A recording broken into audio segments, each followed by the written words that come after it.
প্যারা হাজিরিনে মজলিস মনে রাখুন, আল্লাহ নবী সাহাবী হযরত ওমর ফারুক রাদিয়াল্লাহু তাআলা আনহু পরিষ্কার ভাষাতে আল্লাহ নবী সাহাবীরে ডেকে বললেন, হে বিশ্ব নবী সাহাবী, আমি ওমর, আমি একটা বারের জন্য জানি না আমি একটা মাস রমজানের রোজা রেখেছি, আল্লাহ আমার রোজাটারে কবুল করেছে কিনা। আমি ওমর কেন আজ তোমাদের মাঝে কাঁদি মনে রাখো, আমার কান্না কারণ তোমরা জিজ্ঞাসা করেছো। ও আল্লাহ নবী সাহাবীরা মনে রাখো, আমি ওমর আজ তোমাকে বলি, আল্লাহ নবী যেখানে জানিয়েছেন, আল্লাহ পাকে হাবিব জানিয়েছেন যে পৃথিবী জমিনে আল্লাহ পাকে যে বান্দার রোজাগুলোরে কবুল করে নেয়, ওই বান্দার জন্য আল্লাহ দিদার লাভের সুযোগ হয়ে যায়। ও আল্লাহ নবী সাহাবী, আমি ওমর একটা মাস ধরে রমজানের রোজাটারে পালন করলাম, না না না, এই একটা মাস রমজানের রোজা পালন করেছি, এই রোজা পালন করার জন্য আমার আল্লাহ আমার রোজাটারে কবুল করেছে কিনা আমি ওমর সেটা তো জানি না। আর আমি ওমর যখন আমার রোজাটা কবুল হয়েছে কিনা জানি না, আমি ওমর কি করে আজ এই দিনে আজ এই সময়ে আমি ওমর তোমাদের মাঝে ঘেসে ঘেসে বেড়াই। ওগো আল্লাহর নবী সাহাবীরা, আমি ওমর মনে করি আল্লাহ আমার রমজানের রোজা কবুল করেছে কিনা। আমি ওমর সেই দ্বিধাদ্বন্দ্বের ভিতরে ভুগে ভুগে আমি ওমর আমার চোখ দিয়ে অঝরে অশ্রু ঝরাগুলো ঝরে পড়ে।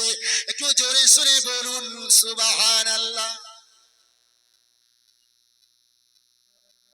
আমার সমাজের যুবকগুলো, তরুণগুলো, নওজোয়ানগুলো, এরা যারা ঈদের দিনে বাদর নাচ নাচতে নাচতে রাস্তায় বেড়ায়, এত এক মাস রোজা করেছে, পূর্ণ এক মাস রোজা করেছে, যে বাদর নাচ নাচতে নাচতে, যে আনন্দ করতে করতে, আর যে কসের জামা কাপড় কিনেছে, ঘন্টায় ঘন্টায় জামা চেঞ্জ, ঈদের নামাজ পড়তে যাচ্ছে একটা পরে, বাড়ি আসছে পরে, বন্ধু বাড়ি যাচ্ছে আর একটা পরে, বাড়ি এসে খুলে সেটাকে সেটাকে খুলে দিয়ে শ্বশুর বাড়ি যাচ্ছে আর একটা পরে। কত আনন্দ, কত খুশি, এদিনের খুশির কোনো শেষ সীমানা নেই।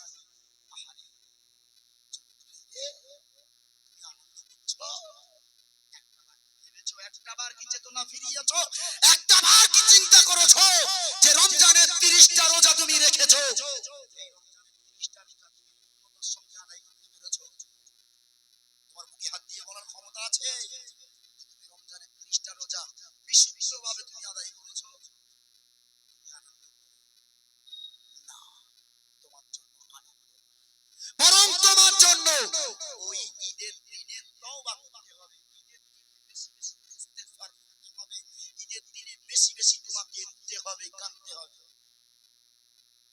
বেশি বেশি কাঁদতে হবে ঈদের দিনে। আল্লাহ ওই দিনেও আপনার জীবনের গুনাহগুলোকে মাফ করে দিতে পারে। রাসূলুল্লাহ বলেছেন, রমজান পেরিয়ে গেল, রমজানে যে ব্যক্তি পেল আর রমজানের রোজা রেখে নিজের জীবনের পাপ মোচন করতে পারলো না, ওই ব্যক্তির জন্য কি করেছে? ওই ব্যক্তি ধ্বংস হয়ে যায়। যে ব্যক্তি রমজানের রোজা পেল আর রোজাগুলোকে আদায় না করে বাহানা করে কাটালো, ওই ব্যক্তির জন্য রাসূলুল্লাহ বদদুয়া করেছেন।